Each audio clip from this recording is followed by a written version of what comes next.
ख़वातीन हज़रात, खुशामदीद। प्रोग्राम है walk your talk और इस प्रोग्राम में विलिंग वेज के फोरम से हमारी मुलाकात हर मंडे की तकरीबन आफ्टरनून में होती है। मेरे साथ हमेशा की तरह मिस नादिया शेख तशरीफ़ रखती हैं और उस्ताद वसीम मज़हर अली ख़ान साहब तशरीफ़ रखते हैं। आप दोनों की आमद का बहुत शुक्रिया। ख़वातीन हज़रात, हम मौजू कोई चुन लेते हैं और उस पर बातचीत करते हैं। आज जिस मौजू पर हम बात करना चाह रहे हैं उस पर बात आगे बढ़ाने से पहले ज़रूरी है कि हम बसीरत और बसारत का फ़र्क समझ लें। बसारत का मतलब क़ुव्वत बसारत, देखने की हिस्स। और कभी ऐसा होता है लोगों में कि उनकी जो देखने की हिस्स होती है, आई साइट, वो थोड़ी सी कम होती है, या दूर की नज़र कमज़ोर होती है या नज़दीक की नज़र कमज़ोर होती है, जिसको वो करेक्ट करते हैं, दुरुस्त करते हैं चश्मा पहनकर। अगर तो करीब के अल्फाज सही नज़र नहीं आ रहे तो उसके लिए एक मोटा चश्मा ऐसा लगाया जाता है कि अल्फाज जो हैं बड़े हो जाते हैं और फिर सही उनका अक्स हमारे दिमाग में मौजूद एक जगह जिसको रेटिना बोलते हैं, पर्दा बसारत, उस पर जो उसका अक्स बनता है वो करेक्ट बन जाता है, ठीक बन जाता है और हमें चीज़ें साफ नज़र आने लग जाती हैं। बढ़ती हुई उम्र के साथ अक्सर जो है करीब की नज़र कमज़ोर हो जाती है। कुछ लोगों की मौरूसी तौर पे दूर की नज़र कमज़ोर होती है, यानी कि जब वो कोई चीज़ दूर होती है उसको देखते हैं तो वो धुंधली नज़र आती है, उतनी साफ़ व शफ़ाफ नज़र नहीं आती है। और उसका भी इंसान ने ये तरीका निकाला कि ऐनक पहनकर उसका जो अक्स बनता है उसको ऐसे करेक्टली पर्दा बसारत पे फेंका जाए कि वो दूर की चीज़ें भी साफ नज़र आने लगें। तो ये बसारत और बसीरत का जो फ़र्क है, बसारत कमज़ोर हो तो हम चश्मा लगा के, ऐनक पहनकर, लेंस लगाकर, कॉन्टैक्ट लेंस लगाकर उसको ठीक कर लेते हैं। हत्ता कि आज लेज़र सर्जरी से ये भी मुमकिन है कि हम जो लेंस है उसको सही तरह से, उसका कर्वेचर, उसका जो एक एंगल होता है, उसकी जो गोलाई होती है, उसको अगर करेक्ट कर लें तो इमेज जो आंखें देखती हैं वो हर चीज़ का एक इमेज होता है ना, एक तस्वीर की शक्ल होती है और वो तस्वीरें मुतहर्रिक हो जाती हैं। तो इसको हम कहते हैं कि हम देख रहे हैं, सब कुछ देख रहे हैं, रंग नज़र आ रहे हैं, चीज़ें हरकत करती हुई नज़र आ रही हैं। आप जानते हैं ना कि मर्दों में कुछ ऐसे होते हैं लोग जो रंग नहीं देख सकते या सिलेक्टिवली चंद रंग हैं वो नहीं देख सकते, उनको तमाम रंग नज़र नहीं आते हैं। ऐसे टेस्ट्स होते हैं जिनमें कि आप ये चेक कर सकते हैं कि फ़लाँ शख्स को कौन कौन से रंग नज़र नहीं आते हैं। मर्दों में ये ज़्यादातर होता है, औरतों में कदरे कम होता है। और इसके अलावा कुछ लोग ऐसे हैं जिनकी आँखों में देखने के लिए रात के वक्त विज़न सही देखने के लिए हमारे आँखों में होती हैं रॉड्स, उनको रॉड्स बोलते हैं। वो अगर कम हो तो रात को अंधेरे में विजन सही नहीं। वैसे तो हम सभी को कम नज़र आता है इंसानों को, क्योंकि जानवर जो होते हैं उनकी आप आंखें देखें तो रात को बंटों की तरह चमक रही होती हैं, क्योंकि वो लाइट को अंदर ले जाके चीज़ों पे रिफ्लेक्ट करके उनको देख लेते हैं। हम नहीं ऐसा कर सकते। तो अगर हमारे अंदर मज़ीद रॉड्स की भी कमी हो तो फिर अंधराता हो जाता है, यानी रात को आप ड्राइव नहीं कर सकते, रात को सही देख नहीं सकते। तो ये रॉड्स एंड कोन्स ये मिलकर हमारे विजन को बनाती हैं, हमारी साइट को बनाती हैं, हमारी आई साइट को बनाती हैं।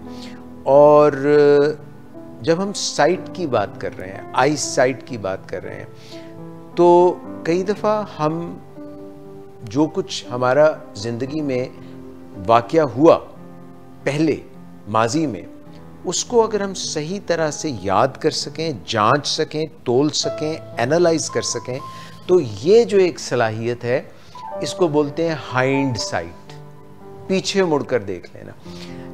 अक्सर लोग ये आपको कहते हुए सुनेंगे, हाँ यार मैनू तो पहले ही पता सी कि काम खराब हो जाना है। कहते फिर वेले सिर दसिया क्यों नहीं? कहते ने यार सुनन नू तैयार ही नहीं से।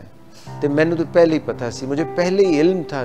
तो लोगों की हाइंड साइट तो 20/20 हो सकती है। 20/20 का मतलब ये होता है, मैच की बात नहीं कर रहा, यानी 20 फुट दूर की चीज़ उनको 20 फुट दूर सही नज़र आती है, जिसको 6x6 भी कह सकते हैं, यानी 6 मीटर दूर की चीज़ बिल्कुल।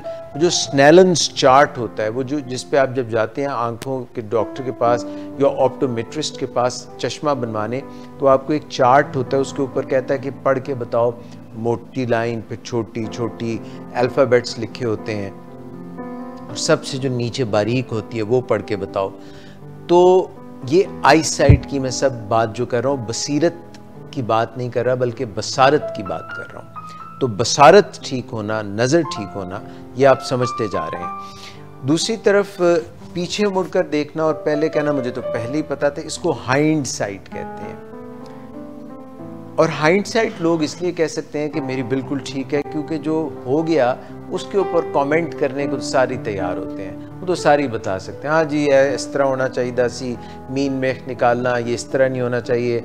और हमारी जो दूसरों के मुतालिक नज़र है, जो हमारी दूसरों के मुतालिक बसारत है, वो बड़ी ज़बरदस्त होती है। मगर अपने ऊपर नज़र डालना, अपनी खामियां देखना, ये बहुत मुश्किल होता है। इसको बोलते हैं इनसाइट। सो हम बात कर रहे हैं आईसाइट की। आईसाइट मैंने आपको बताया कि बसारत, फिर मैंने आपको बताया हाइंड साइट, पीछे जो गुजर गया उसको देखकर कुछ तय करना, नतीजा निकालना, दूसरों के मुतालिक बड़े जल्दी नतीजे निकाल लेना, ये तो हो गई हाइंड साइट या दूसरों के ऊपर आई साइट। मगर जो इन साइट है, खुद को पहचानना, खुद के अंदर क्या जज्बात चल रहे हैं, क्या सोचें चल रही हैं, ईमानियात क्या हैं, अकीदे क्या हैं, नज़रियात क्या हैं, इनके ऊपर नज़र डालना, मेटा कॉग्निशन करना। कॉग्निशन मतलब थॉट्स, मेटा मतलब उसके साथ जुड़े हुए। तो अपने मुतालिक अपनी सोचों को समझना, इसके लिए बहुत इंट्रोस्पेक्शन चाहिए। जिससे होता है फलां शख्स क्या है, इंस्पेक्टर, वो इंस्पेक्ट करता है, इंस्पेक्शन करता है। इसी तरह इंट्रोस्पेक्शन, अपने अंदर नज़र डालना, इनसाइट। तो hind site, insight and foresight, future के अंदर नज़र डालना कि ये कदम उठाएंगे तो इसका ये नतीजा निकलेगा। बच्चा है, वो जा रहा है आग की तरफ या किसी गर्म चीज़ की तरफ या हीटर की तरफ। आजकल सर्दियां हैं, हीटर है, लगे होते हैं, उसको नहीं पता कि ये चीज़ जो इसमें से ना कोई करंट नज़र आ रहा है, ना कोई इसमें आग नज़र आ रही है, तो वो जाता है, उसको छू के देखता है, जो ही उसको टच करता है, चीको रौला पै जाता है, एकदम उसको दर्द होती है और वो चीखना। मगर ये उसके जहन पे हमेशा के लिए नक्श हो जाता है, ये तजुर्बा, ये एक्सपीरियंस, और उसको एक फोरसाइट मिल जाती है, उसको एक पहले से इल्म हो जाता है कि ये फलां फलां काम करूँगा तो इसका ये नतीजा निकलेगा। मगर कई मर्तबा हम गलत चीज़ें सीख लेते हैं। हम कुछ सोचे हैं, कोई वाक़या रूनुमा हुआ, बचपन में वाक़या रूनुमा हुआ, जिसके बहुत ज़्यादा गहरे ज़ख्म, नक्श हो गए हमारे जहन पर। चाइल्डहुड इमोशनल ट्रॉमा हो गया, या चाइल्डहुड मेंटल ट्रॉमा हो गया, या चाइल्डहुड फिजिकल ट्रॉमा हो गया, या चाइल्डहुड सेक्सुअल ट्रॉमा हो गया। ट्रॉमा मतलब कोई भी ऐसी ज़र्ब लग गई, कोई भी ऐसा बहुत कारी जो है ज़ख्म लग गया, जिस्मानी तौर पे, ज़हनी तौर पे, रूहानी तौर पे, साइकोलॉजिकली, नफ्सियाती तौर पे। अब बच्चा, उसको जहन में, क्योंकि हमारा जो ब्लैक बॉक्स है, ब्लैक बॉक्स का मतलब है जैसे तैयारा हवा में उड़ता है, तो उसके तमाम जो कुछ भी अंदर गुफ्तगू हो रही होती है, जो उसके इंजन से रिपोर्टिंग आ रही होती है, वो सब उसके ब्लैक बॉक्स एक हार्ड डिस्क में मौजूद होता है। खुदा न खास्ता अगर तैयारा क्रैश भी कर जाए तो उसका ब्लैक बॉक्स ढूंढने की कोशिश करते हैं, उसमें पूरा रिकॉर्ड होता है कि क्या अंदर माजरा क्या हुआ था, वाकया क्या हुआ था। बिल्कुल उसी तरह हमारे ब्रेन में हार्ड डिस्क है, जैसे कंप्यूटर में, मोबाइल फ़ोन में हार्ड डिस्क होती है, उसमें तमाम डाटा मौजूद होता है। तो बचपन में जो वाकयात रूनुमा हुए, अच्छे या बुरे, उनका हमारे ब्रेन में एक डाटा बन जाता है, फाइलिंग सिस्टम बन जाता है, और वो हमेशा हमारे ब्रेन में रहते हैं। ब्रेन के मुख्तलिफ हिस्से हैं जो कि अपने अपने काम करते हैं। ये जो सामने का हिस्सा है फोर ब्रेन, जैसे मैं फोर साइट की बात कर रहा था ना, आगे देखने की सलाहियत, पुराने एक्सपीरियंसेस से तजुर्बे हासिल करके आगे देख लेना, फोर साइड पीछे देख लेना, हाइंड साइड अपने अंदर झांक लेना, इन साइड।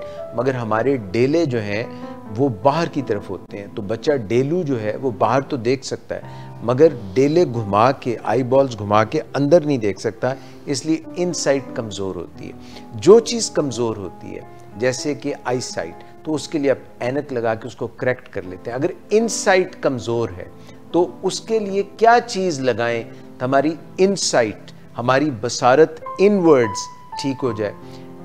और ये जो अंदर को झांक लेना और जो गिरदो पेश की सारी बातों को भांप लेना और इनमें एक कनेक्शन पैदा कर लेना, इसको बसीरत नहीं बसारत, इसको बसारत नहीं बसीरत कहते हैं। तो माइंड साइट, जिस तरह insight, hindsight, foresight, इसी तरह से माइंड साइट। माइंडफुलनेस का लफ्ज़ तो आपने सुना हुआ है, मगर माइंड साइट यानी कि बसारत होना, बसीरत होना। बसीरत वो चीज़ें जो आप कनेक्ट कर सकते हैं, भांप लेते हैं, ये जो है बसीरत। और बसीरत जो है तजुर्बात से मिलती है, बसीरत जो है अंदर झांकने से मिलती है। और जो बचपन के वाक़यात हमारे साथ रूनुमा होते हैं, कई दफ़ा अगर वो अच्छे हों तो वो हमारी ज़िंदगी को अच्छे तरीके से मुतासिर करते हैं, और अगर वो अच्छे ना हों तो हम उनको अपने ऊपर हवास पे सवार कर लेते हैं। और कई दफ़ा मेंटल ट्रॉमा, इमोशनल ट्रॉमा और फिज़िकल ट्रॉमा और सेक्सुअल ट्रॉमा, ये इतने असरात मुरतब करते हैं कि हमारी वो वाक़या तो होकर के गुज़र जाता है, वक्त जो है उसके ज़ख्म मुंदमिल कर देता है, मगर जब भी कोई उस जैसी जगह कोई जहन में आती है, कोई शख्स आता है, कोई बात ऐसी होती है, कोई वाक़या होता है, तो ये ट्रिगर हो जाता है। ट्रिगर पॉइंट्स पे कुछ लोग कहते हैं कि मेरे सर में बहुत दर्द हो रहा है। अब हमें ये अंदर झांकना पड़ेगा कि ये सर दर्द जो है ये किन अवामिल की वजह से हो रहा है। इसमें कोई फिज़िकल नींद की कमी थी, कोई खाना पीना ऐसा था जो हमने हट के किया, या कोई शख्स है उसको हर महीने हेडेक होता है, तो क्यों होता है उसको? अगर माइग्रेन होता है, आधे सर का दर्द होता है, शदीद दर्द होता है, उसको औरा महसूस होता है, औरा मतलब उसको एक एहसास होने लग जाता है, उल्टी से आने लगती है, या उसको स्मेल्स आने लग जाती हैं, या उसको चीज़ें रियलिटी से वो हट के उसको चीज़ें रियल नहीं लगती, उसको लगता है जैसे सब कुछ अनरियल है, हकीकत नहीं है। तो ऐसा क्यों होता है? ये हमें देखना पड़ेगा कि फिज़िकल है, ये एक्सटर्नल है, या ये इंटरनल है, या कोई ऐसा ट्रिगर था, कोई ऐसा स्टिमुलस था जिसने चाबी लगाई, और वो सोच जो कहीं अनकॉन्शियस में नीचे दबी बैठी हुई थी जो है हमारे दिमाग में, वो ट्रिगर हो गई। और हमारे उसका ताल्लुक बॉडी से ज़रूर होता है, क्योंकि हमारे जिस्म, दिमाग, ये एक दूसरे से इनका चोली दामन का साथ है। तो जो चीज़ें हम यादें होती हैं उनको हम किसी जगह पे हमने वो जगह होती है, लोग होते हैं, वाक़यात होते हैं, और हमारी बॉडी होती है। तो बॉडी में हम महसूस करते हैं, उंगली पे महसूस कर सकते हैं, जहन में महसूस कर सकते हैं, दिमाग में महसूस कर सकते हैं, दिल में महसूस कर सकते हैं, सीने में महसूस कर सकते हैं, टांगों पे, मुख्तलिफ आज़ा, मुख्तलिफ हमारे जिस्म के जो हिस्से हैं उनके साथ वो वाक़या मंसूब होता है और कई सरदर्द शुरू हो जाती है, किसी को जो है इख्तलाज क़ल्ब शुरू हो जाता है, तेज़ तेज़ दिल धड़कने लग जाता है, किसी को ऐसे लगता है मेरी जो है कमर में दर्द हो रहा है। मुख्तलिफ़ आज़ा पे उसका असर होता है और वो मेमोरी होती है।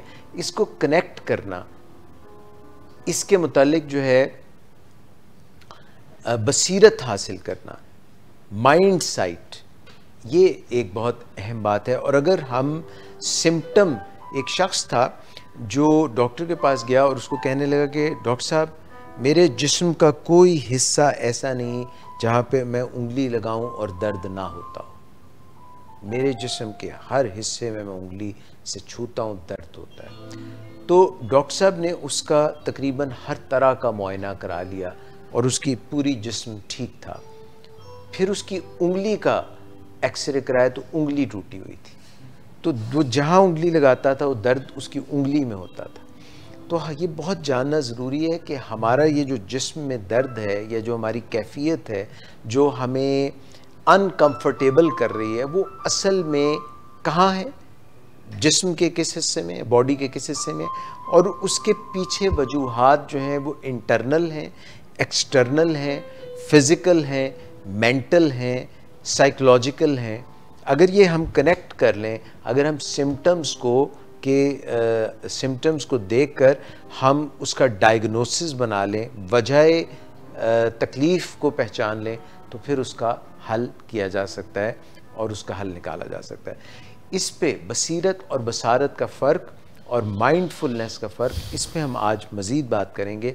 मगर फ़िलहाल मैं उस्ताद वसीम मज़हर अली ख़ान साहब से कहूँगा कि वो कोई मज़ेदार सा, अच्छा सा, रूह को जो है ना एक दफ़ा गरमा देने वाला कोई गाना सुना दे।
कोई फरियाद तेरे दिल में दबी हो जैसे,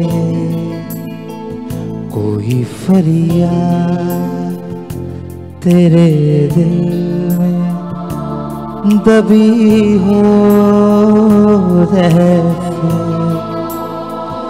तूने आँखों से कोई बात कही हो जैसे, जागते जागते एक उम्र कटी हो जैसे, जान बाकी है मगर सांस रुकी हो जैसे, ला ला ला ला ला ला ला ला ला।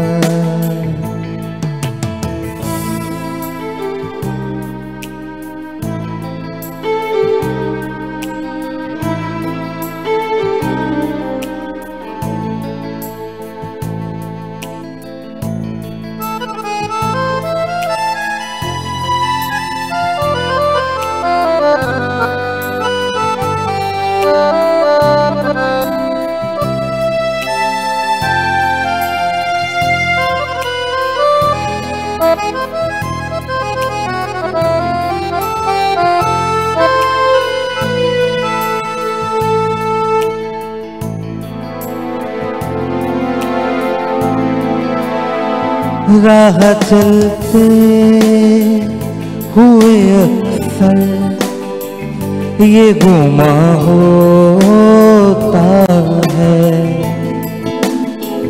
राह चलते हुए अक्सर ये गुमा होता है। वो नजर छुप के मुझे देख रही हो जैसे, वो नजर छुप के मुझे देख रही हो जैसे, जान बाकी है मगर सांस रुकी हो जैसे, कोई फरियाद तेरे दिल में दबी हो जैसे।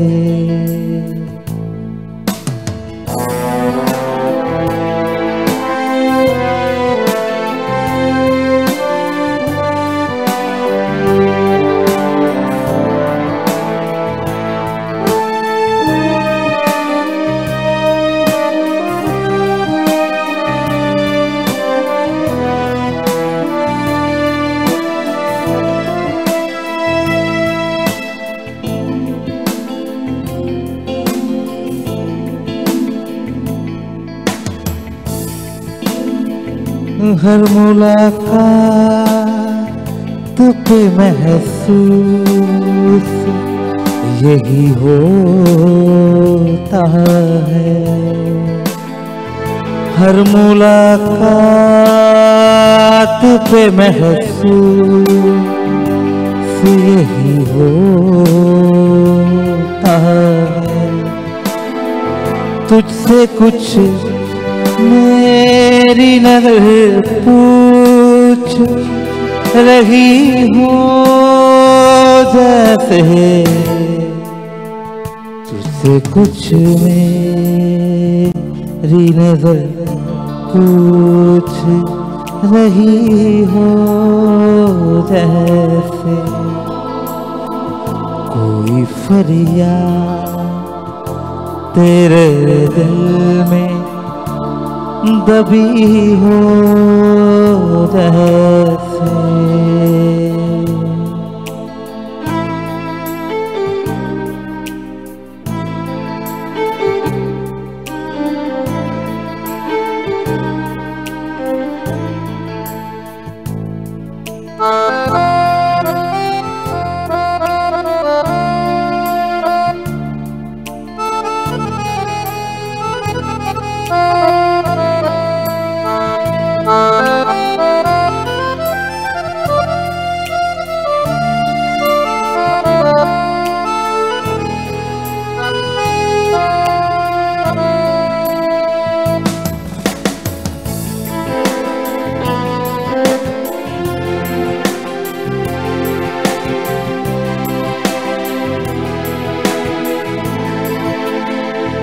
एक लम्हे में सिमट आया सदियों का सफर, एक लम्हे में सिमट आया सदियों का सफर। जिंदगी तेज बहुत तेज चली हो जैसे, जिंदगी तेज बहुत तेज चली हो जैसे, जान बाकी है मगर सांस रुकी हो जैसे, कोई फरियाद तेरे दिल में दबी हो जैसे तूने आँखों से कोई बात कही हो जैसे जागते जागते एक उम्र कटी हो जैसे जान बाकी है मगर सांस रुकी हो जैसे।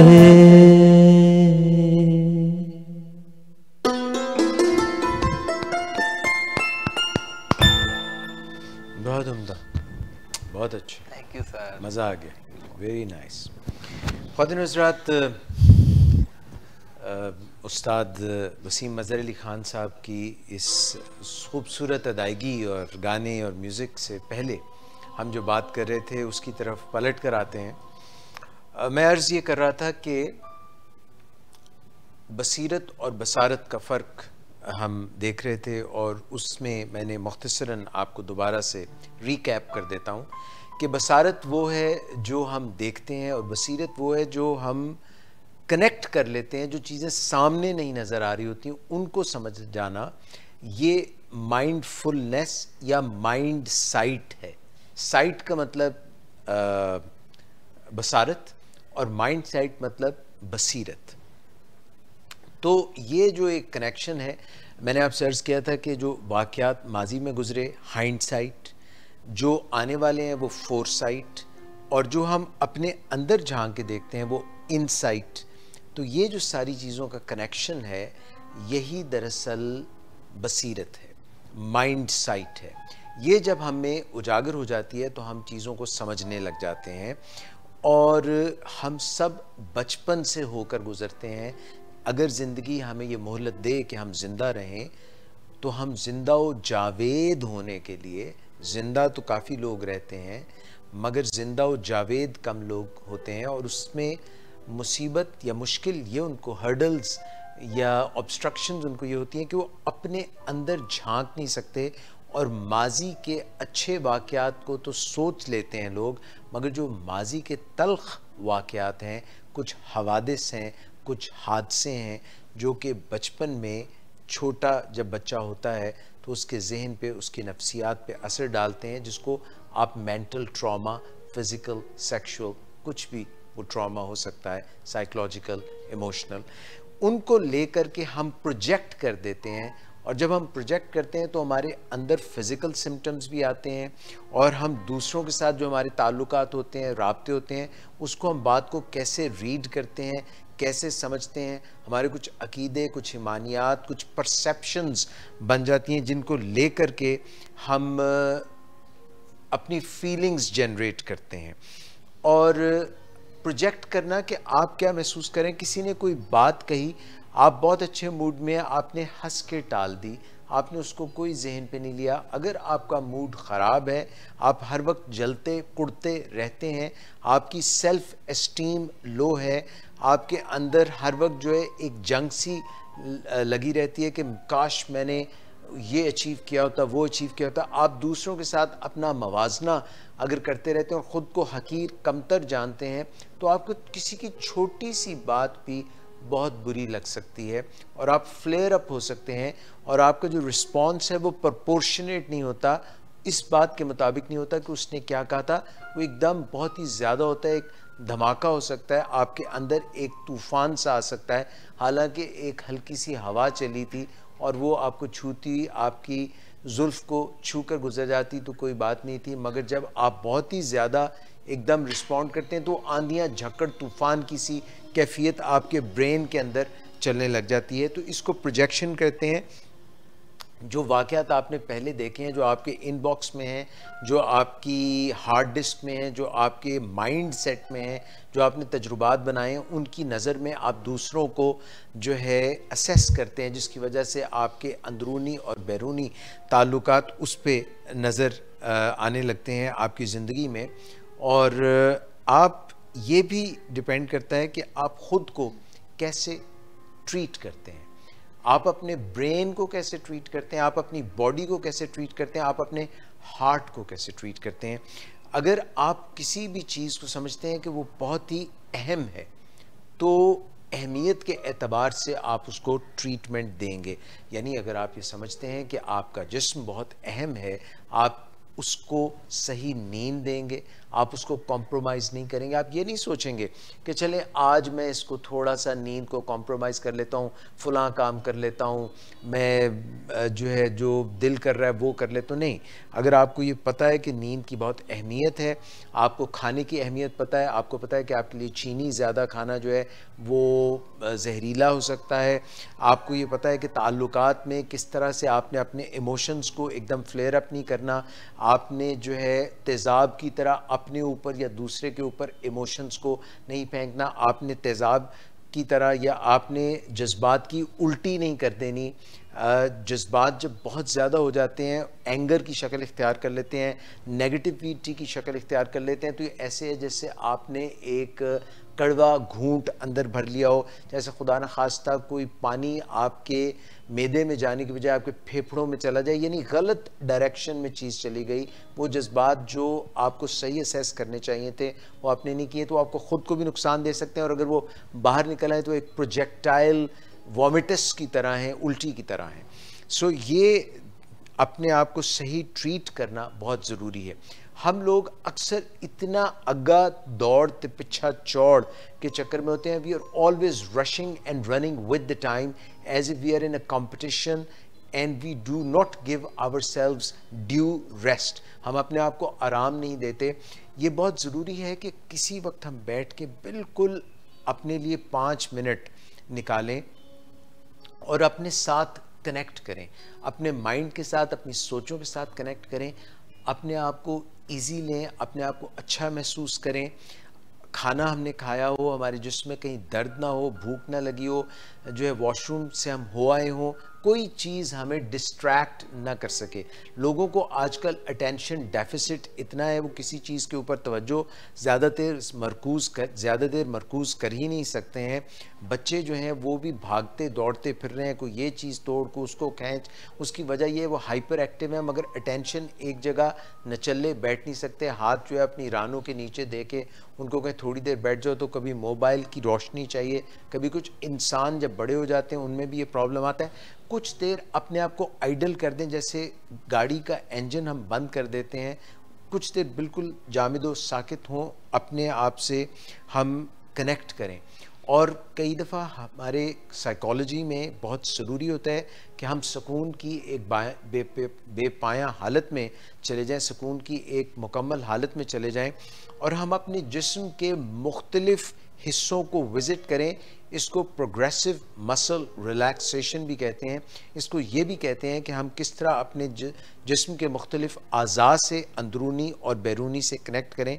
पाँव के अंगूठे से शुरू हों, पाँव की उंगलियों तक जाएं, पाँव की तली पे जाएं, पाँव तक जाएं, फिर टखने पे आएँ, फिर अपनी पिंडली पे आएँ, फिर अपने दाएं जो है घुटने पे आएँ, फिर रानों पे आएँ, फिर कूलों पे आएँ, फिर इस तरह से जिस्म के अज़ा, सीना, सांस लेने की, फेफड़े, हमारे गुर्दे, हमारे जो अफ़ाल हैं, हमारी जो जिगर है, हमारा दिल कैसे काम कर रहा है, गर्दन, सांस, नाक, मुंह, गला और सर, इनसे हम कनेक्ट करें और महसूस करें और शुक्र अदा करें और ग्रैटिट्यूड करें और तशक्कुर करें कि सब चीज़ें कितनी सही चल रही हैं। और अगर ये करते करते कहीं दर्द कहीं महसूस हो रहा है तो उसको महसूस करें, क्योंकि हम ज़्यादातर एवॉइडेंट बिहेवियर्स में जाते हैं। हम इस चीज़ को डील ही नहीं करना चाहते, उसका सामना ही नहीं करना चाहते। जैसे बच्चे डरते हैं अंधेरे से, अंधेरे में कुछ भी नहीं होता, लाइट जलाओ वहाँ पे कुछ भी नहीं, ये अंदर का डर है। तो कई दफ़ा हम अपने आप को आइडल करके अपनी सोचों से, अपने जिस्म से कनेक्ट नहीं करते। जिस्म और जहन, दिमाग दो चीज़ें नहीं, जिस्म का हिस्सा ही दिमाग है, और दिमाग और जो उसमें एक्सपीरियंसेस हैं वो जहन है, हमारी साइकोलॉजी है। इनसे कनेक्ट करना बहुत ज़रूरी है। जब हम सेल्फ से कनेक्ट करेंगे तो हम बाकी अपने इर्द गिर्द जितनी भी चीज़ें उनसे भी कनेक्ट कर सकेंगे, फिर हमारी बसीरत और बसारत दोनों एक हो जाएंगी। सो ये बहुत ज़रूरी है कि हम माइंड साइट डेवलप करें और अपने जिस्म को हम बिल्कुल एक मस्जिद की तरह डील करें। हम ये कि नहीं आज मीठा खा लेते हैं, आज हम ये गलत कर सकते हैं, नहीं। जब भी मस्जिद में जाते हैं, नमाज़ पढ़ने जाते हैं, वज़ू करके जाते हैं, तहारत करके जाते हैं, तैयार होके जाते हैं, अपना जो पाँव हैं उनकी गंदगी आलूदगी बाहर छोड़ के जाते हैं, अपने आप को धो के जाते हैं, अपने जिस्म को बिल्कुल एक मंदिर, मस्जिद, एक टेम्पल, एक सिनागॉग की तरह अगर हम हैंडल करना शुरू कर दें तो हमारा जिस्म भी हमें वो बालीदगी, वो आसानियाँ, वो रूह की मोहब्बत, वो सब कुछ देने लगेगा जो इसके अंदर मौजूद है। हमारा खुलिया, हमारा सेल तक, हमारा डीएनए सब जो है वो आहिस्ता आहिस्ता ठीक होंगे। और ये जो जिस्म का एक जो वक्त के साथ जो जिस्म जो है वो ख़राब हो रहा होता है या एज हो रहा होता है, हम इसको बाकायदा रिवर्स कर सकते हैं, मगर उसके लिए हमें रोज़ाना अपने जिस्म को थोड़ी देर रोक कर भी टाइम देना चाहिए। प्लान करके देखना चाहिए कि कितना वक्त खाने को देना है, कितना नींद को देना है, कितना ताल्लुकात को देना है, कितना फ़िज़िकल एक्सरसाइज को देना है। ये सब चीज़ें अगर हम प्लान करें और हम अपने साथ थोड़ा सा वक्त गुजारने की आदत डालें तो इसके बहुत अच्छे असरात रूनुमा हो सकते हैं। जब हम दूसरों के साथ बातचीत कर रहे होते हैं तो उसमें वो जो भी कहते हैं उसको हम अपने हिसाब से सोचते हैं, जो हमारी अंदर की कैफियत होती है उसके मुताबिक सोचते हैं। और अगर हमारे अंदर हिजान है, हमारे अंदर जो है एक जंग सी लगी हुई है, हम खुद से कंफर्टेबल नहीं है, तो हम उनको जवाब भी वैसा देंगे और एक कैस्केड, एक रिपल इफ़ेक्ट, एक आबगीनों का, एक लड़ाई का दौरा शुरू हो जाएगा, जिससे हमारे ताल्लुकात बनेंगे नहीं, बिगड़ेंगे, फासले जो हैं वो करीब नहीं आएंगे, कुर्बतें नहीं बढ़ेंगी बल्कि फासले बढ़ते चले जाएंगे। तो हमें अपने रिस्पॉन्स को देखना होगा और हमें रिसेप्टिव होना होगा। हमें देखना होगा कि एम्पैथी से काम लें, काइंडनेस से काम लें, दूसरा क्या महसूस कर रहा है उसको थोड़ा मार्जिन दें, उसको समझने की कोशिश करें, उसको मोहब्बत की निगाह से, मोहब्बत के जज्बे से देखें, तो फिर इस तरह से कुर्बतें बढ़ जाएंगी। और ये क्योंकि हम रिस्पॉन्ड कर रहे होते हैं, रिएक्ट कर रहे होते हैं, रिएक्टिव अप्रोच कभी कभी तो ठीक होती है, मगर हर वक्त लड़ना मारना जो है वो ज़रूरी नहीं होता, बल्कि हम शांत होके आसानी से, अमन से, सुकून से जब हम किसी की बात सुनते हैं तो चीज़ें बेहतर होने लग जाती हैं। So receptive approach instead of reactive approach बहुत ज़रूरी है, जिसके लिए अंडरस्टैंडिंग, काइंडनेस, एम्पैथी, दूसरे का दुख दर्द पहचानना, वो किस जगह से आ रहा है, उसके क्या मसाइल हैं, इनको देखना बहुत ज़रूरी है। और इसके लिए हमें अपने दिमाग को ट्रेनिंग देनी पड़ेगी। जिस तरह से कोई पट्टे बनाने के लिए कोई स्कूल जाता है किताब पढ़ने के लिए, अल्फ़ाबेट्स उसको नहीं पहले वाज़े होते, उसको नहीं पता होता ये अलिफ बे पे है, ये ABC है, इससे हरूफ कैसे बनते हैं। हम ट्रेनिंग देते हैं, अपने आप को सेल्फ ट्रेनिंग देते हैं। कोई भी स्किल सेट सीखने के लिए हमें ट्रेनिंग, हमारी पहले दिन वो सलाहियतें नहीं होती जो हम ट्रेनिंग के ज़रिए हासिल करते हैं। तो हमारे दिमाग के दो हिस्से हैं, लेफ़्ट हिस्सा लॉजिक का है, राइट हिस्सा जो है हमारा वो जो है वो इमोशंस का है, जज्बात का है, और ये दोनों इकट्ठे काम करते हैं। मगर दो व्हील्स जो हैं, अगर गाड़ी के या साइकिल के पिछला व्हील जो है और जो अगला व्हील है वो दोनों मुख्तलिफ डायरेक्शंस में जा रहे हो तो साइकिल डगमगा के गिर जाएगी।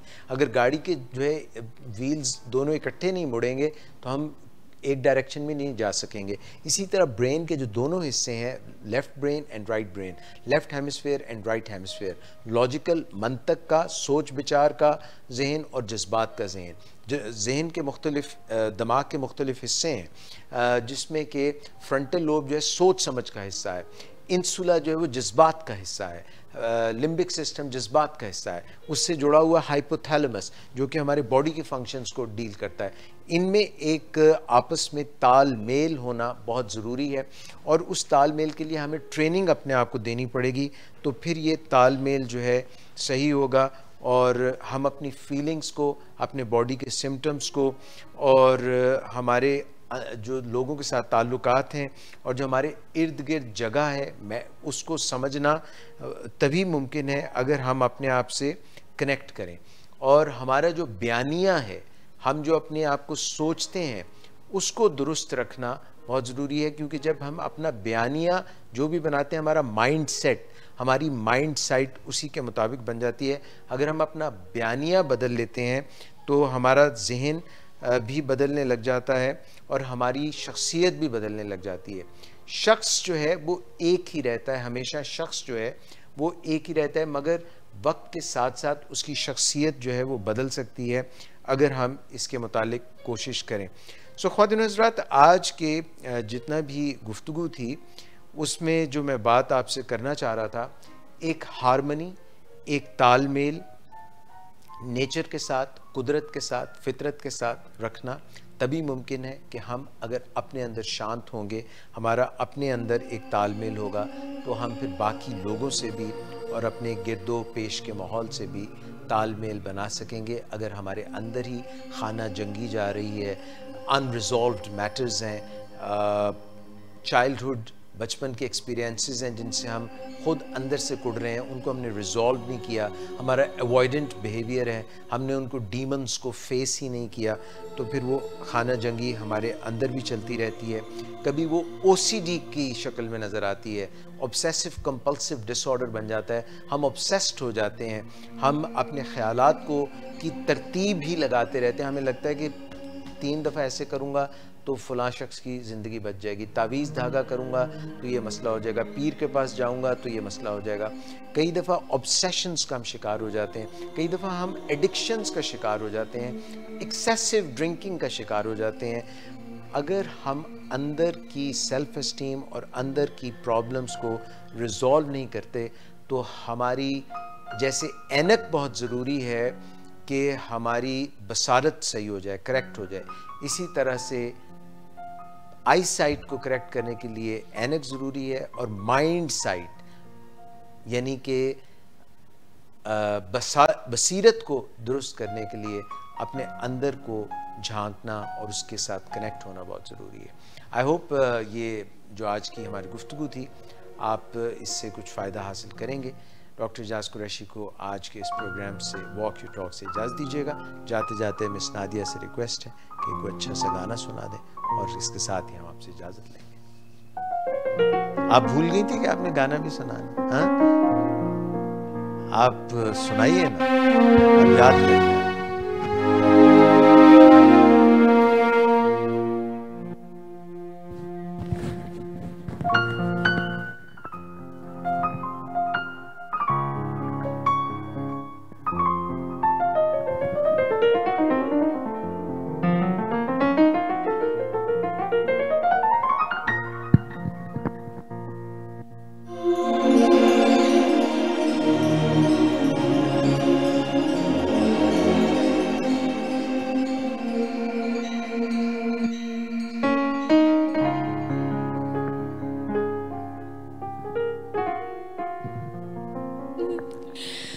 रूठे हो तुमको कैसे मनाऊं पिया, बोलो ना बोलो ना।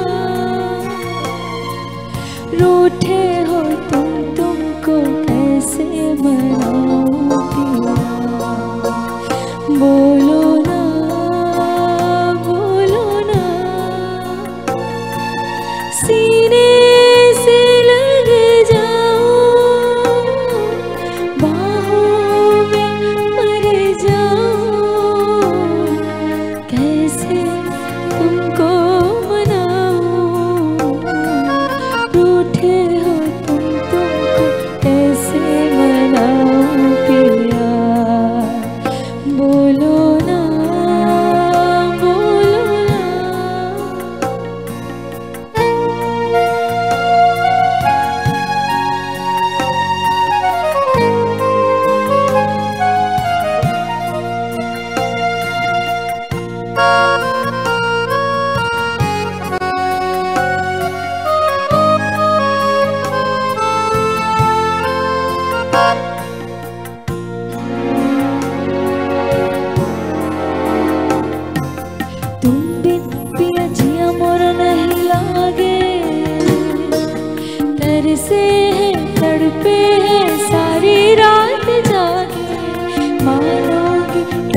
दिल में रहते हो उसको ना सताओ। क्या मैं करूं ये पिया मुझे